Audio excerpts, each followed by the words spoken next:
Hallelujah. प्रभु यीशु मसीह के नाम से आज आप सबों का स्वागत करते हैं खुदा के वचन में। आज प्रभु का वचन हमसे बात करता है स्पेशली फॉर गर्ल्स के लिए, स्पेशली लड़कियों के लिए, कि लड़कियों को अपना जीवन किस तरह से जीना चाहिए, किन चीज़ों से बचना चाहिए, और सबसे ज़्यादा इम्पॉर्टेंट थिंग्स अट्रैक्शन के दुष्ट आत्माएं। और हम इसका भेद नहीं जान पाते हैं कि अट्रैक्शन एंड लव ये दोनों अलग अलग चीज़ें हैं, पर अट्रैक्शन को ही आजकल का यूथ, लड़कियां खास तौर पे प्यार समझ बैठती हैं और बहुत बड़ी बड़ी गलतियों को इसमें कर बैठती हैं। आज प्रभु के वचन से हम सीखेंगे, और ये एक लंबी कहानी है, पर जितनी बहनों के पास खुदा का वचन है, बाइबल है, वो पूरी कहानी को अपने घर से पढ़ सकती हैं। पर मैं अभी आपको शॉर्ट में इसके बारे में बताऊंगी। यहाँ पे बात की गई है तमार नाम सुंदर स्त्री की, लड़की की, जो कि बहुत ज़्यादा सुंदर है।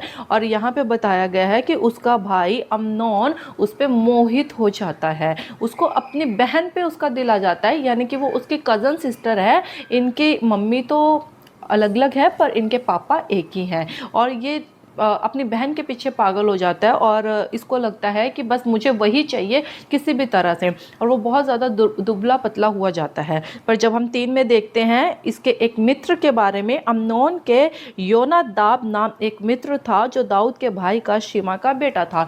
यानी कि इसका एक मित्र था जिसका नाम था योनादाब। और इसका यहाँ पे इतना दिमाग नहीं चला कि मुझे क्या करना है क्या नहीं करना है, मतलब गलत बात की ओर ध्यान नहीं गया, इसका ध्यान गलत बात की ओर लेके गया इसका मित्र। और लिखा है कि वो बहुत ज़्यादा चतुर है। और हमें भी अपने जीवन में, खास तौर पे जवानी के दिनों में जब हम गुजर रहे हैं, तो इस बात को बहुत ध्यान देने की आवश्यकता है कि क्या कोई ओवर क्लेवर, चतुर मित्र तो आपके साथ नहीं है, जो आपको गलत सलाह देता रहता है और आपको पता भी नहीं चलता और उसके कहने में चलते हैं। और यहाँ पे आगे जितना भी पाप हुआ इसके मित्र की चालाकी की वजह से। और इसने इसको बोला कि तू क्या कर, बीमार पड़ने का नाटक कर, और जब तेरा पिता तुझसे पूछे कि क्या हुआ है, तब तो उससे कहना कि मुझे मेरी बहन जो है अपने हाथ से खाना खिलाए तो मैं ठीक हो जाऊंगा।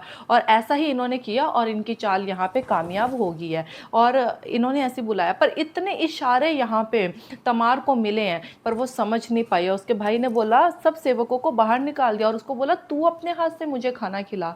और ऐसे छोटे छोटे इशारे हमें बहुत बार मिलते हैं, और हम अट्रैक्शन में इतना ज़्यादा घुल जाते हैं, खो जाते हैं, और हमें लगता है कि ये एक प्यार है, और हम नहीं समझ पाते अच्छी बुरी चीज़ों को। और जब हम इसमें लास्ट में देखते हैं कि वो उससे ज़्यादा बलवान था, और उसने तमार को, अम्नोन ने तमार को दूषित कर दिया, दुष्ट कर दिया। और यहाँ पे तमार उसको बड़ा कुछ बोलते हैं कि अगर तू पिता से बोले तो हमारी शादी हो जाएगी और हम विवाह करके एक साथ रह सकते हैं। पर उसने बोला नहीं। और जब हम लास्ट में भी यहाँ पे देखते 19 में, तब तमार ने अपने सिर पर राख डाली और अपनी रंग बिरंगी कुर्ती को फाड़ डाला और सिर पर हाथ रख के चिल्लाती हुई चलेगी। और अब उसके पास कोई भी दूसरा ऑप्शन नहीं है, और वो बोलती है उसको कि मेरे साथ ऐसा क्यों किया है और अब मैं क्या करूँगी। और वो अपने सेवकों को क्या बोलता है, इसको उठाओ और बाहर ले जाओ, इसको बाहर निकाल दो और चिटकिनी लगा दो। और मतलब अगर वो प्यार होता तो वो क्या उससे शादी नहीं कर सकता था? अगर प्यार होता तो वो उसको ऐसे बेइज्जत नहीं करता है। लिखा है कि उसको दुष्ट करने के बाद, उसको अपवित्र करने के बाद, क्योंकि वो कुंवारी थी, और उसके साथ फिजिकल रिलेशन बनाने के बाद, उसको अपवित्र करने के बाद क्या बोला कि इसको बाहर निकाल दो। ये सबका सब गेम माइंड गेम है, और हम अपने दिमाग में ये चीज़ें बिठा लेते हैं नासमझी की वजह से, और परमेश्वर के वचन का ज्ञान ना होने की वजह से हमें पता ही नहीं चलता है कि हमारे लिए क्या अच्छा और क्या बुरा है।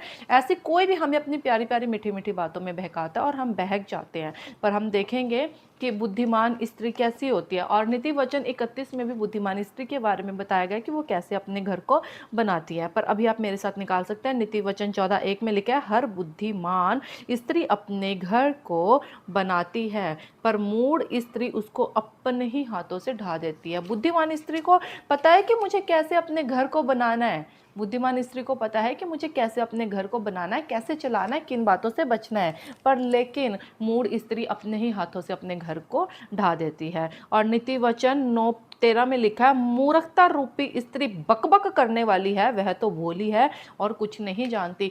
एक और निशानी मूर्ख स्त्री की, हर वक्त बकबक करते रहना, कभी इसकी बात करना, कभी उसकी बात करना, कभी कुछ बोलना, कभी कुछ बोलना।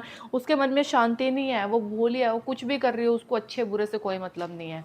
पर प्रभु का वचन आज चाहता है कि स्त्रियां, लड़कियां बुद्धिमान बने, समझदार बने, गंदी बातों से बच के रहे। हमें पता होना चाहिए कि हमारे लिए क्या अच्छा है और क्या बुरा है। हमें अट्रैक्शन की दुष्ट आत्माओं की ओर नहीं जाना है, हमें प्यार और अट्रैक्शन इन दोनों के बारे में पता होना चाहिए। खुदा इन वचनों के द्वारा आप सबको बड़ी अक्ल, बुद्धि, ज्ञान से भरे सबको मेरी तरफ से जय मसीह की।